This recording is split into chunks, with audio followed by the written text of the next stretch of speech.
Today, Algeria proudly marks 63 years of independence, a date written in blood, sacrifice, and unyielding resistance. It was on this day back in 1962 that a people broke the chains of colonialism after 132 years of occupation. The shared celebration once again echoes with dual significance. It's the Independence and Youth Day, a moment to honor the 1.5 million martyrs who paved the road to freedom, and to salute the millions of young Algerians now shaping the nation's future. From Tlemcen to Ouargla, Constantine to Algiers, the air is filled with joy, music, remembrance, and pride.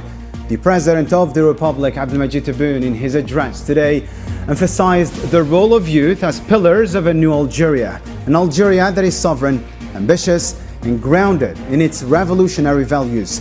But 30 or 63 years on, what does independence mean to the youth of today? How is Algeria navigating its reform ambitions, economic transitions, and regional role? And how is the legacy of 1962 being translated into the realities of 2025?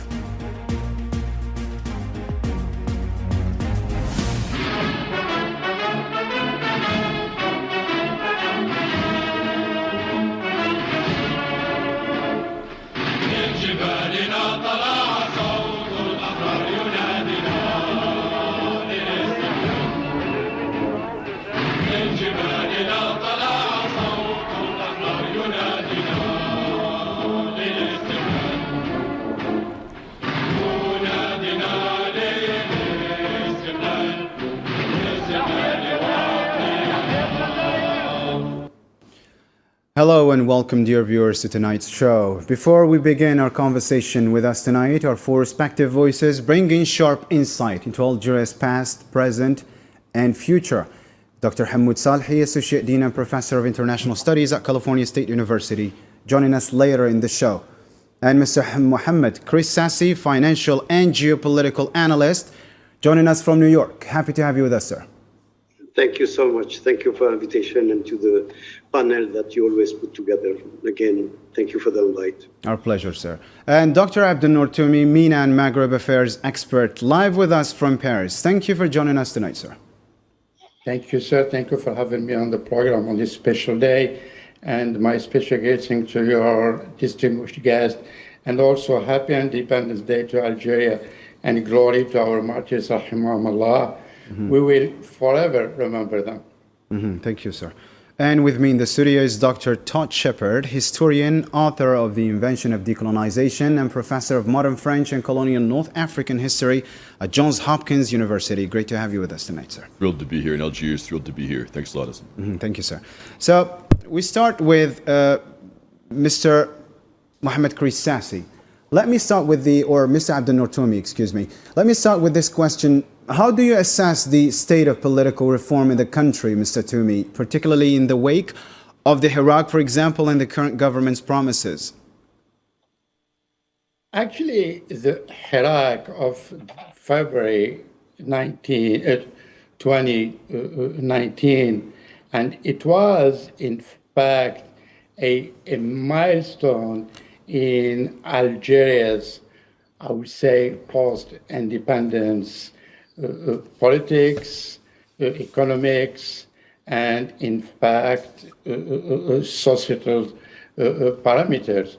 So in which that movement and the peaceful movement that did shape and also gave a strong tone to the leaders in Algeria to lead and have coherent and solid objectives about the matter of the Algerians and the needs of Algerians that were very thirsty for change.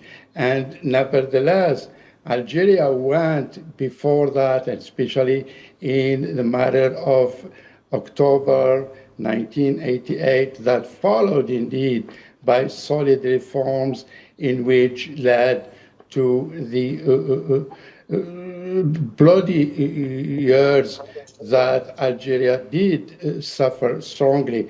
As a result, the Hirak came in and did give a new hope and stability for political stability and also social cohesion for the Algerians.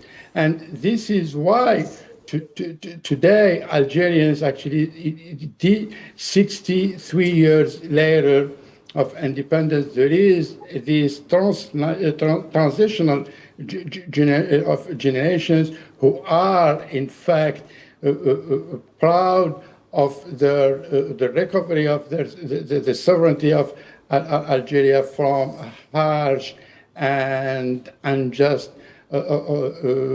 occupation that was based on two processes of very, very actually inhuman colonization and acculturation processes that our parents and grandparents went through for 132 years. So today, we Algerians should be proud and also look forward indeed to work hand to hand and face all the challenges that Algeria will be facing. Mm-hmm. And now joining us, Dr. Hamoud Salhi, as I said, Associate Dean and Professor of International Studies at California State University, joining us from Los Angeles. Welcome with us, sir.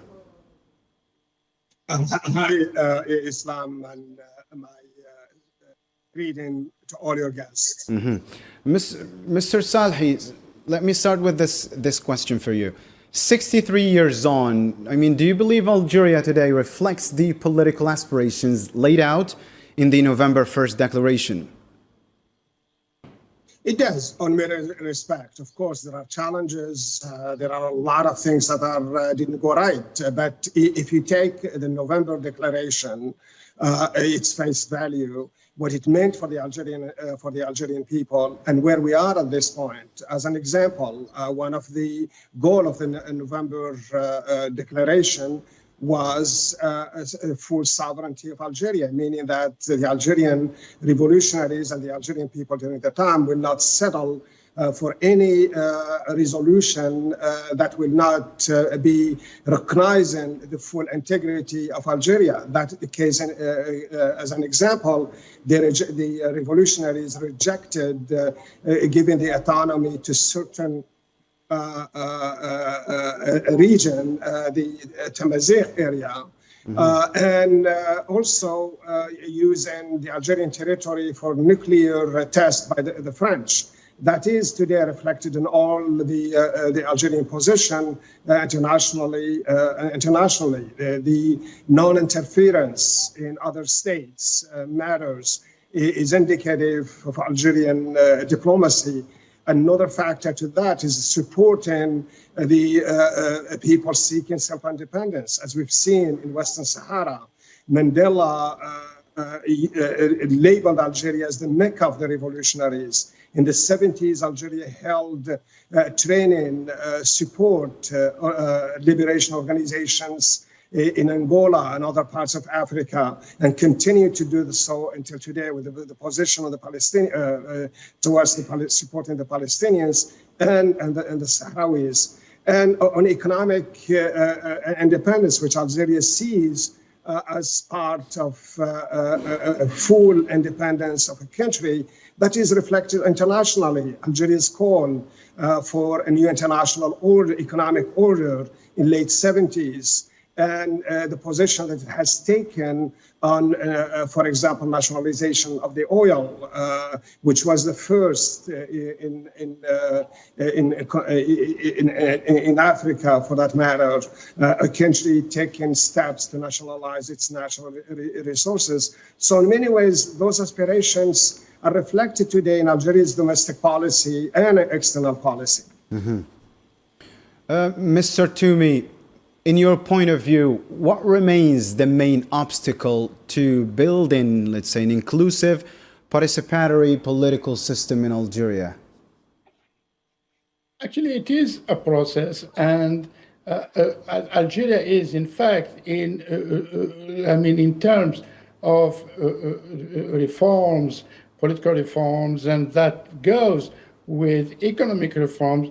We are actually in this learning process in which we have, when I say we, actually not only the leaders, but also the elite and the political parties, and the role also of the members of the diaspora across the continent. I mean, have to look to these milestone that Algeria has set, and Algeria has to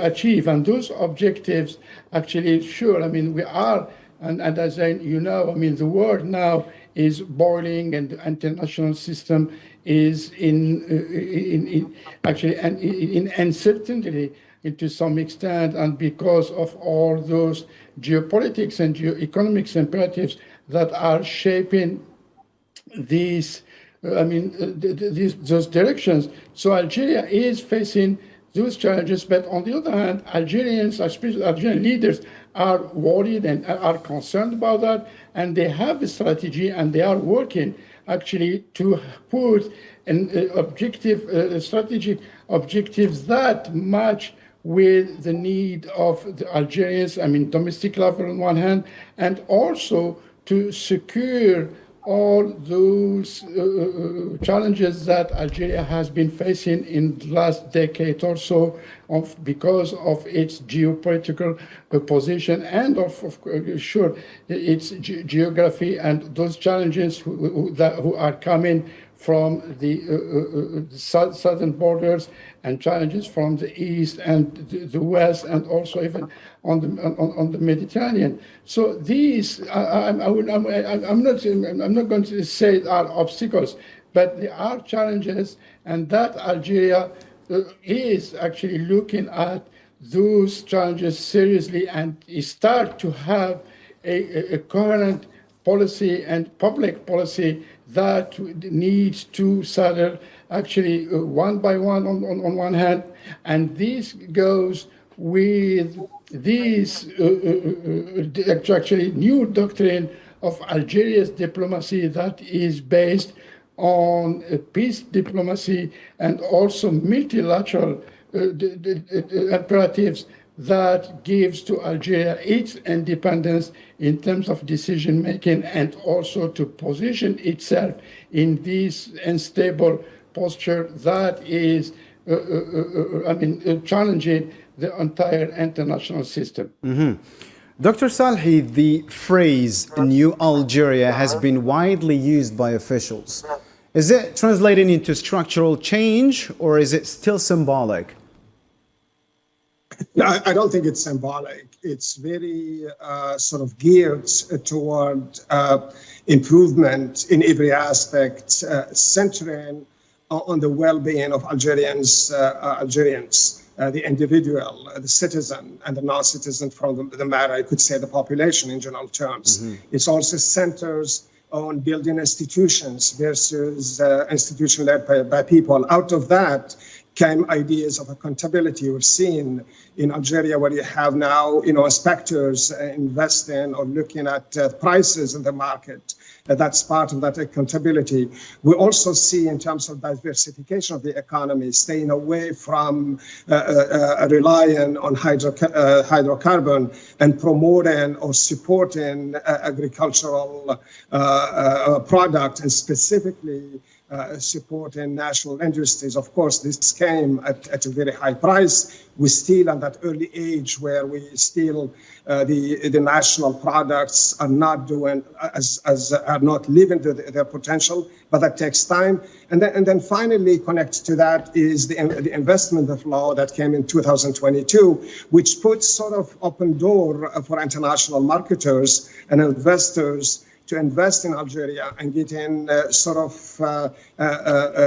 contributing to the well-being of Algeria. Along with that, we have seen a part of this in Algeria, and not being a symbolic, the several visits or the many visits that President Abdelmajid Tebboune made to several countries, including China, Italy, and all of those led to the signing of a memorandum of understanding. So it is not a symbolic, it is a practical way of looking at Algeria comprehensively, believing or setting structures for accountability. And this that is at many levels, particularly at the national level, where we see creations of councils that looked into matters that are leading to the growth and expanding or investing in Algeria to reach its potential.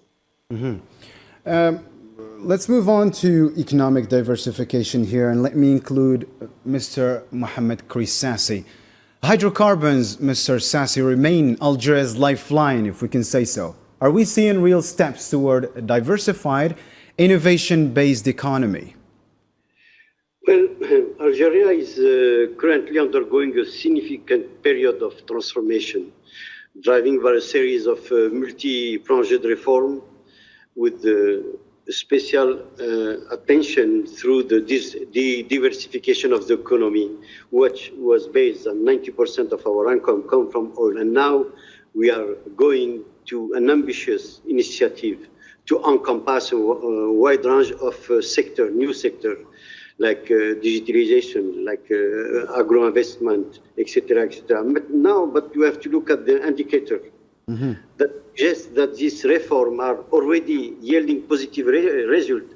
Algeria report, the last report on the World Bank, for example, is recognizing that the diversification begin to have some good indicator in economy. But this, you have to recognize also that despite the promising progress, several key challenge lies ahead that Algeria must address to fully realize this economic potential and diversification. A critical hurdle is scaling productivity across various sectors, which is essential for sustaining the economic growth and competitiveness.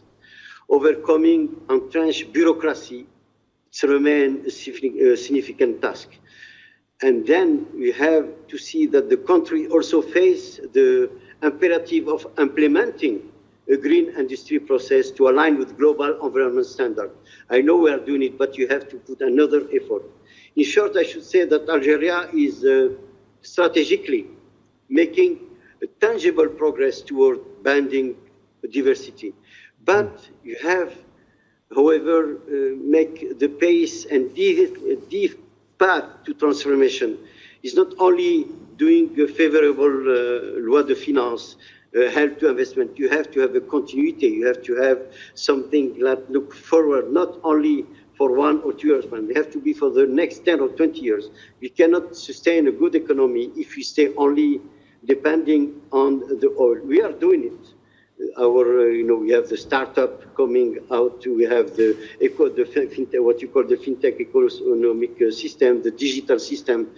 All of this is coming in place, but again and again, we have to have the infrastructure. Mr.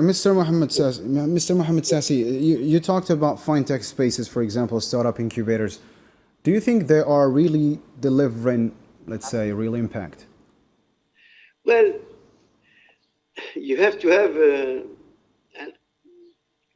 I can only say that you have to believe that, this startup incubator, the fintech solution, as I was saying, they are there, they are in Algeria. But what you have to do is to continue with this startup. We have to continue with this innovation challenge. And you have to foster all this. I was talking about the agriculture technique, etc. Now you have to find a partner for that.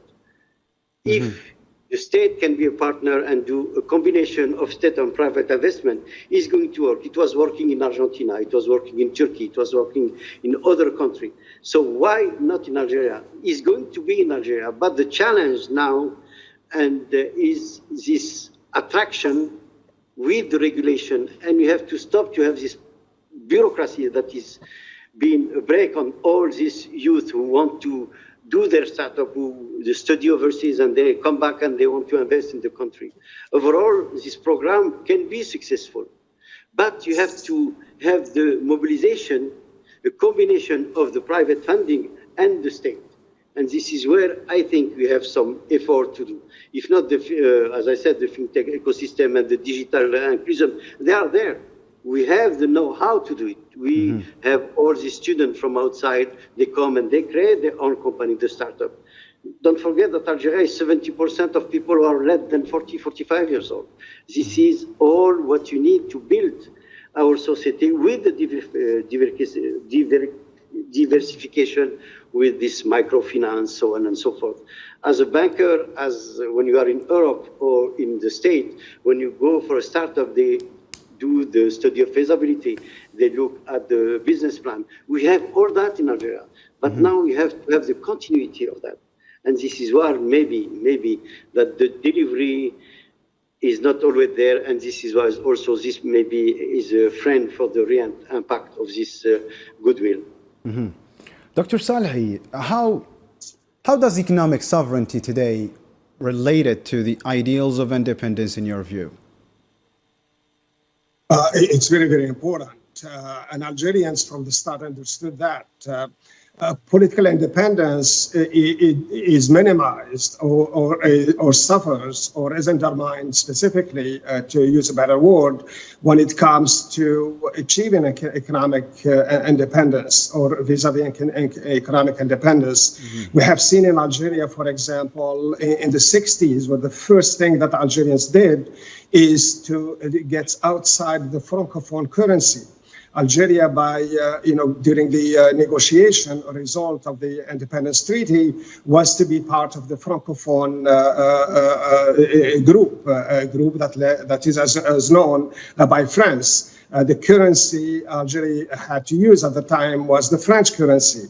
By creating the dinar, introducing the dinar, Algeria got its financial independence from, that's number one. And we could see this, that same, or the impact of being linked, a currency that is linked to France, on African countries on the Francophone, so it was a good decision. The second thing that reflects its economic independence is the nationalization of oil in 1971. Late President Houari Boumediene took the decision. The French responded by saying, well, the Algerian oil is dirty, it's red. Famously, the late president responded, it's red because of the blood of Algerians who martyrs during the revolution.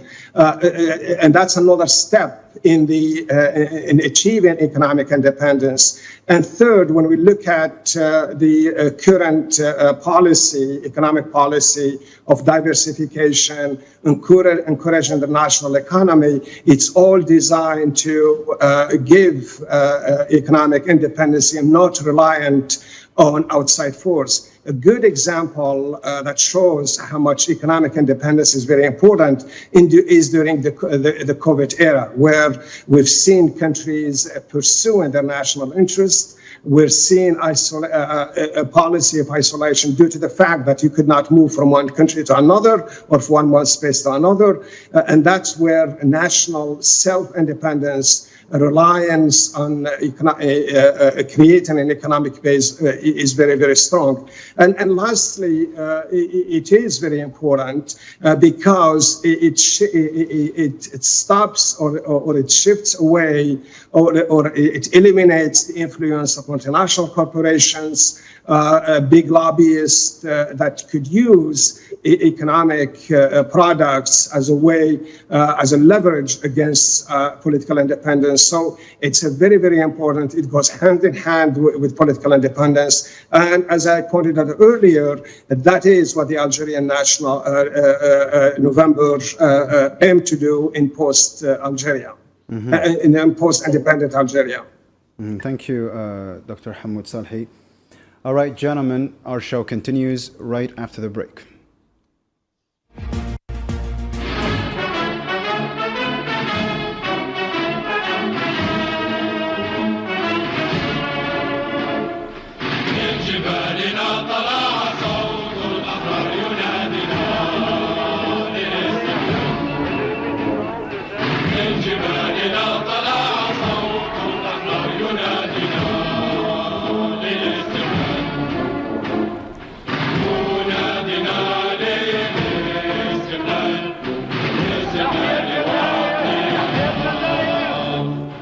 Welcome back to the show. Right now, I'm going to include Dr. Shepard here with me in the studio. Historically speaking, Dr. Shepard, your work shows how the Algerian War reshaped France's institutions and identity. How did Algeria's independence, impact both nations? It's certainly, for Algeria, it's incredibly dramatic. Obviously, it's a consolidation of an existence that is national. That's distinct, and this is part of the specificity of Algeria within the so-called Arab or Muslim, or the Arab world for sure, the Berber world, is to have a national vision that doesn't reduce itself or is not primarily about the pan-Arab world, etc. And Algeria is a pioneer there. It pioneers that on the world stage in terms of international law, and the victory and the combat and the sacrifices create this really impressive and important sense of national connection. This is an incredibly diverse country, diverse languages, people from diverse heritage, people with diverse understandings of what to eat, what language, et cetera, and yet there is this common anchor. There's a longer history, of course, but what brings Algerians together and what allows Algerians to understand that the world, is fixed on them, is this victory. And this commitment to sovereignty, it explains a lot today, the tensions between, for example, holding on to national sovereignty, which Algeria has done. And unfortunately, in the world in which we live, we both see the incredible intensity. What's happening in Gaza? Anyone that has any doubts about what the Algerian people went through during the Algerian Revolution needs to be paying attention. Unfortunately, we can't stop to what's going on there. It's that type of violence. There it's a smaller area. The bombs and weapons are more advanced, but napalm was pioneered by the French in Algeria, right?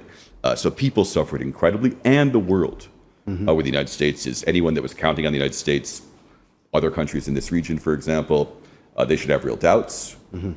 Imperialism is fully re-emergent. Israel, the United States, other countries, et cetera, are conquering other countries, bombing them, et cetera. So that ability to hold on to national sovereignty and to have options that are independent of what other countries think, that's part of this here. The commitment to a form of socialism, you suggested, again, there's been moves away from or towards different understandings of that and away from an explicit commitment.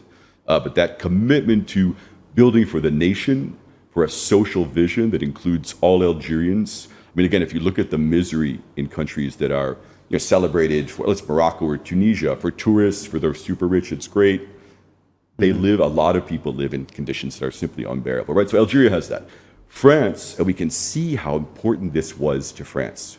This unimaginable fact that these people that they thought of as lesser than them, that they thought owed them so much, beat them, right? And they made an enormous effort, and still do, to deny that they were beaten, that they were forced out of Algeria. They desperately tried to stay. This is part of the explanation of the violence, along with the colonial racism that anchored French rule here.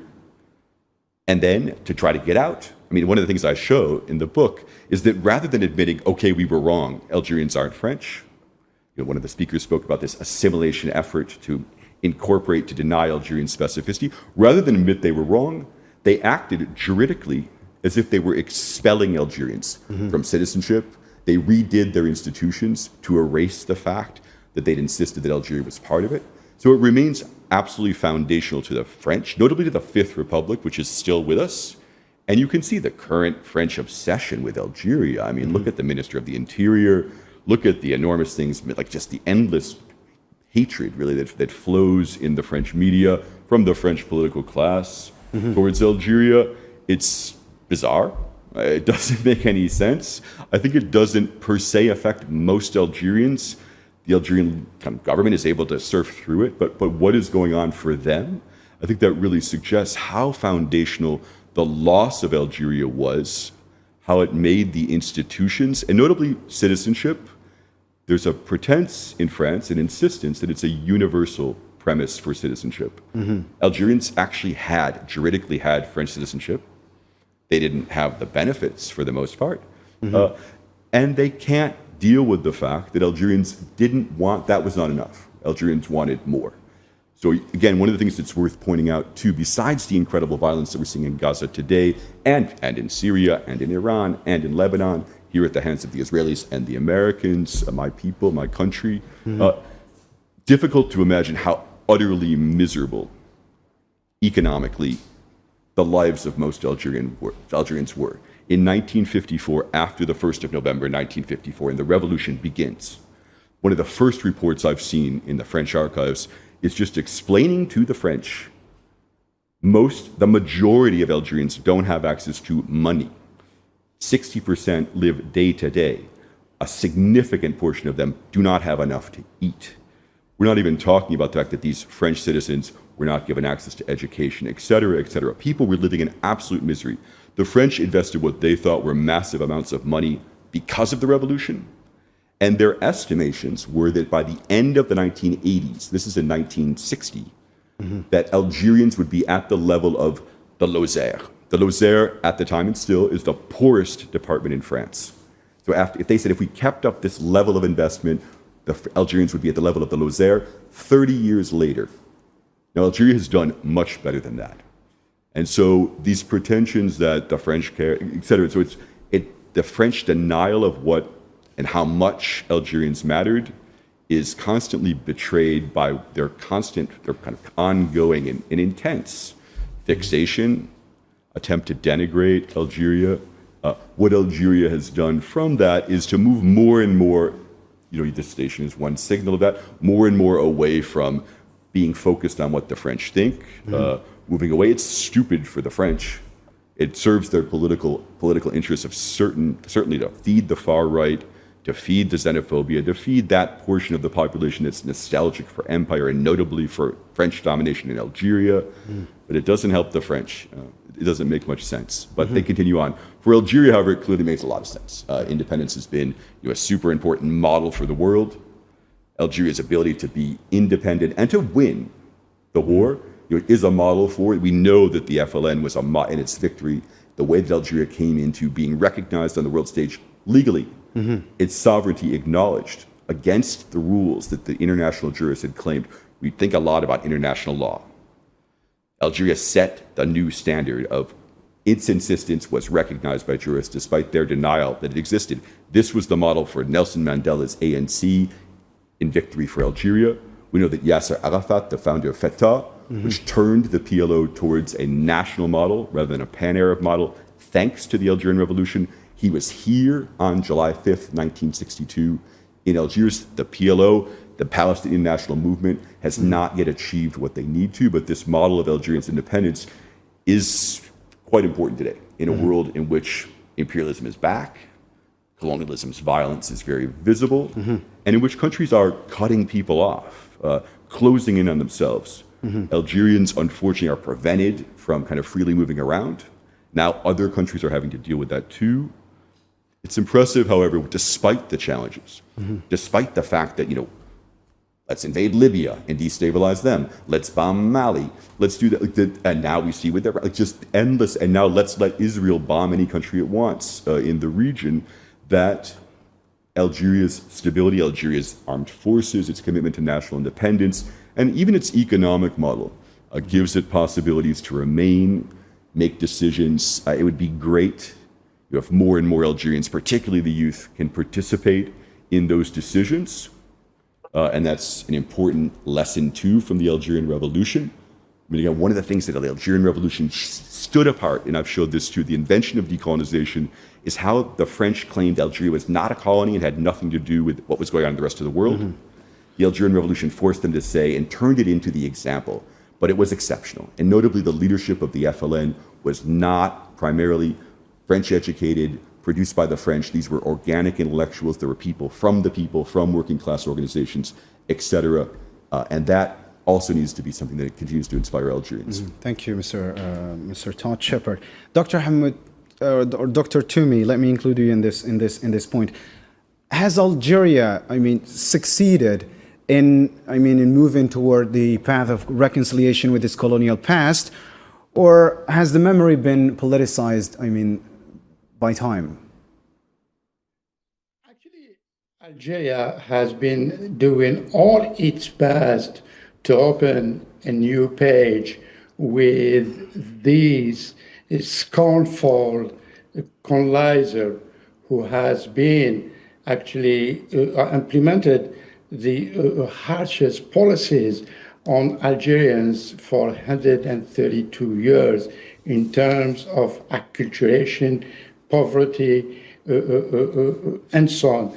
And also what's happening now, actually very interesting what's going on these days with these so-called diplomatic tensions between Algiers and Paris that was provoked by the far-right media, politicians, elite, whose heritage, I won't say legacy of those people, is the nostalgic of French Algeria, as we say in French, les nostalgiques de l'Algérie française, who never admitted that they were, as it was stated by your distinguished guest on the plateau, they were defeated, and they were defeated actually to some point where they were humiliated. This is why they continued, or actually they continue in their state of denial when it comes to Algeria. And this is why these days the far right is going crazy. Actually, when I speak about the far right, it's not just the far right, the classic far right that they knew, the racist of the butcher of l'Ouest, Jean-Marie Le Pen of the 70s and 80s. No, now there is no right in France. There is just far right and extreme right. So those people, and especially are inflamed by the media, are going after Algeria because they did not swallow the victory of Algeria over the French colonial army. And this is why today Algeria has positioned itself as a solid player on world stage. And this is intruding a great deal the French in light of, again, as I said, of the geopolitics turmoil, and it started with the Ukraine war, to the ongoing carnage that is taking place on the Palestinians, whether the genocide in Gaza Strip or the apartheid policies on the West Bank. So the position of Algeria, and Algeria has been defending just causes, and again, as it was stated earlier, and was kind of a model for the revolutionaries in the world, and notably in Africa. And we saw how Nelson Mandela, with his ANC, and then other, actually, not only in South Africa, but also for the PLO, so Yasser Arafat, who were looking to the FLN and the structure of the FLN as a model. And this is why today, when we speak about Algeria on world stage, it's not just because Algeria is, again, as I said, has been supporting the just causes and has been sided among the righteous. No, because the Zionists know well, and they know how Algeria did. Actually, the 1962, when I said it was a milestone that had to be written on white marble, has a meaning for them what is going on today with the Palestinian resistance in Gaza. And this brings us to why the French far-right parties and elite and political leaders are going after Algeria, not because of the 1962. Sure, it is a major point that is intruding them, but also they know the position of Algeria in the region will actually challenge them and will stand to their colonialism and white man harsh and scornful attitude toward the Southerners. Thank you, Mr. Toumi.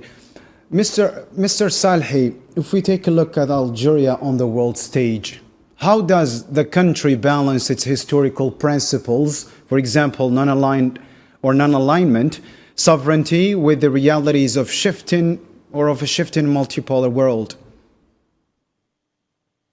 I think it's balanced by being true to leading and implementing a principled foreign policy. And this starts from, in the mid-50s, when Algeria was still under the colonization in the Afro-Asian group, which became later on the non-aligned movement.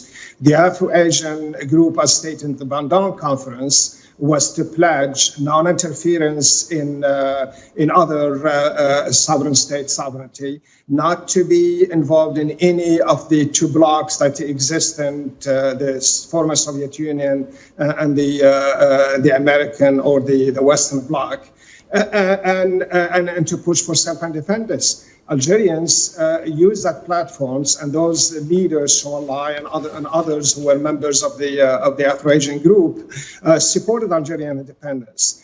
If we shift later on to another stop in 1973, by this time the non-aligned movement was really declared dead for two reasons. One is that the goal of the non-aligned movement was to leverage or undermine the tensions and not to get involved between the conflicts with the Soviet Union or the Americans. By that time, we had detente, so there was no reason for the organization to exist. And second, most of the countries in the world that were under colonization, which was a goal for the Afro-Asian group and non-aligned group movement to help them or to support their independence. That too was achieved. There were only a few countries that are still under colonization for that matter. The summit happened to be in Algeria, and Algerian took another principle of that shows its understanding of international politics, and which fits very well with multipartism and multilateralism, which was to advance the new notion, which was, yes, we achieve political independence. How about economy? And that's where we launched Algeria was led the movement towards a new economic order. That was, those who are studying this could go back to the movements or to the organization within the United Nations, the group that led this kind of initiative. But the point is that Algeria consistently was able to maintain the very notion or the very principle that states are sovereign, and that there is a law, and not to get involved in any bloc or another. And we could see this from what this does is Algeria promoted political independence, security independence, and its economic independence, but pursuing the establishment of relations with different parties. We continue to have relationships with different sets of countries, including the United States, Russia, China, and all of those, because what determined this policy is Algeria's national interest. Mr. Sassi, as you are yourself, based abroad, How does the Algerian diaspora, especially in North America, for example, and Europe, view the country's current trajectory? Well, the diaspora in Algeria, I guess, they always try to be in contact with Algeria. They try to be the bridge between the community in Algeria, the community overseas and in Algeria. But now, is Algeria willing to do what is necessary to retain this young professional that live overseas or leave Algeria because they didn't find the niche in which they would like to evaluate? And that we have to be, the diaspora, I would say that many of the professional for the diaspora, they would like to come back and they are a resource for Algeria. However, they express disappointment at slow reform, at bureaucratic stagnation, and lack of clear leadership vision. When you have the law that was proposed 2 years ago to say that the people who have are binational, they cannot have kind of a job in Algeria. Of course, the diaspora is not so pleased with that. Doesn't mean that they don't want to help Algeria, but nothing, in my point of view, again, attract them. When you have this no trust in the political institution, and it remains key. But now you have the legacy of this Algerian living overseas. I'm one of them. We will always offer our expertise. When you go to the conference in Algeria, we get to help with our know-how.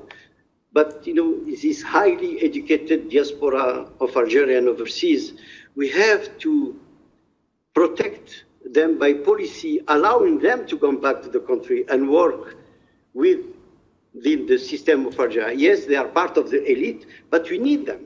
And Algeria also does lack of kind of expertise, and you have it overseas. Not that in Algeria you don't have it, but you need to attract them, to tell them, yes, you can come and help. For example, you have the investment facilitation. We have the skill and knowledge, the transfer of the skill and knowledge. And you have also program that you should have with the people with dual citizenship and not stop them because they have a dual citizenship. Thank you. And I think the political, they are all politically engaged. They all want to help the country. And they are very, very optimistic about the avenue of possibility in Algeria. You have, the oil in demand, but you have all this tech that they can bring. If you look, for example, in where I live, I'm in Queens, close to New York, you have more than 20 PhDs in the university. They all offer to do seminar in Algeria. And the most difficult challenge that they do have is sometimes too bureaucratic. You have to go to address yourselves for such a layer of bureaucracy that some of them give up on that. And this is, as I said, we got out of Algeria, we want to help Algeria, but make us some avenue to be there. Thank you. I hate to interrupt you, Mr. Mohamed Karissasi, but we're running out of time.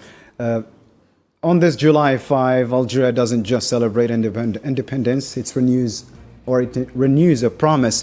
A promise to remember, to reform, and to rise from the battlefields of 1962 to the bold ambitions of a new generation.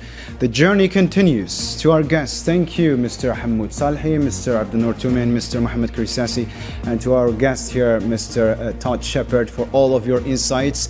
And thank you to our viewers. May this anniversary inspire unity, vigilance, and vision. Long live Algeria. Glory to our martyrs, and good night.